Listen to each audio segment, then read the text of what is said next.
അവിയലിനുള്ള പച്ചക്കറികളെല്ലാം എടുത്തിട്ടുണ്ട്. പടവളങ്ങ, ക്യാരറ്റ്, തക്കാളി, അമരയ്ക്ക, പച്ചമുളക്, ചേന, പച്ചക്ക, ഉള്ളി. അപ്പോൾ ഞാൻ വേറെ ഉരുളക്കിഴങ്ങ് ഒന്നും ഇടത്തില്ല. ഇത്രയും സാധനം വെച്ചാണ് എപ്പോഴും ചെയ്യുന്നത്. വേറെ വേണമെങ്കിൽ ഉരുളക്കിഴങ്ങ് ഇടാം. അതുപോലെ തന്നെ വെള്ളരിക്ക ഇടാം. വെള്ളരിക്ക ഇട്ടാൽ പക്ഷേ ഒത്തിരി വെള്ളമയം പോലെ കാണും. പിന്നെ കടലയും ഇത്രയിട്ടാണ് അവിയൽ വയ്ക്കുന്നത്. ഇനി ഇതെല്ലാം അരിഞ്ഞെടുക്കട്ടെ.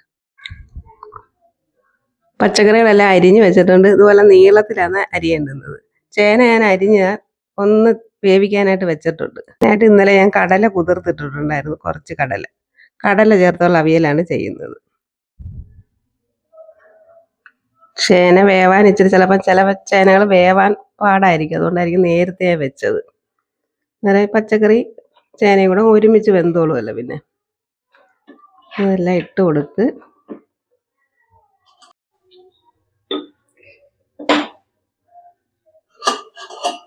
തക്കാളി ഇട്ട് കൊടുക്കുക. ഇനി ഉപ്പ് ചേർത്ത് കൊടുക്കുക.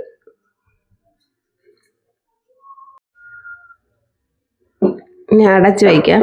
ഒന്ന് തിളച്ച് വരുമ്പോൾ വേവിച്ച് വെച്ചേക്കുന്ന കടല ഇട്ട് കൊടുക്കുക.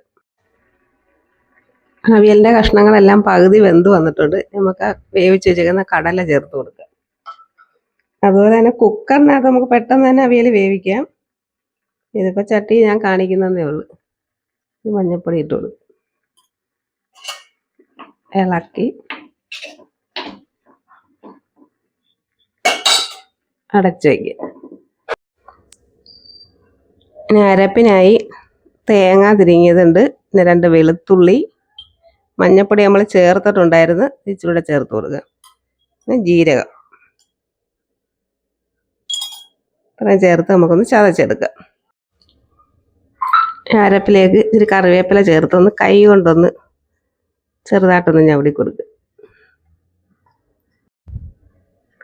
അപ്പോൾ ആ കറിവേപ്പിലയുടെ മണം ഈ അരപ്പിനകത്ത് വരും.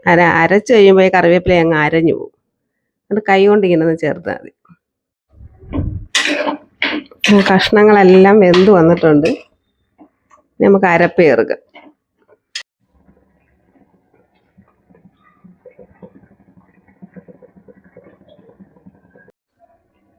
അരപ്പ് ചേർത്തിട്ട് ഒരു സെക്കൻഡ് ഒന്ന് അടച്ച് വയ്ക്കുക.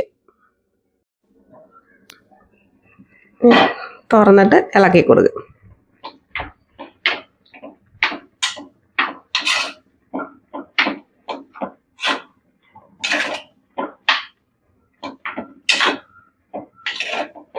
ചട്ടിക്കകത്ത് അവിയൽ വയ്ക്കുമ്പോൾ ഒരു പ്രത്യേക ടേസ്റ്റാണ്.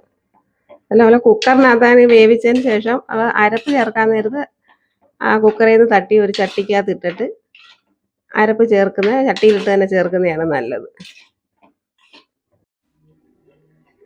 ഇവിടെ അവിയൽ എല്ലാവർക്കും നല്ലപോലെ വേവണം. ഇതിന് ഇച്ചിരി മുന്നേ അങ്ങനെ വേവ് നിർത്തിയിട്ട് അരപ്പിടുന്നതാകുമ്പോൾ നമുക്ക് ആ കഷ്ണങ്ങളെല്ലാം നല്ലപോലെ കാണാം. ഇതിനകത്ത് പച്ച വെളിച്ചെണ്ണ ചേർത്ത് കൊടുക്കുക. വെളിച്ചെണ്ണ ചേർത്തിട്ട് സ്റ്റൗ അപ്പം തന്നെ ഓഫ് ചെയ്യണം. അങ്ങനെ സദ്യ സ്പെഷ്യൽ അവിയൽ റെഡി ആയിട്ടുണ്ട്.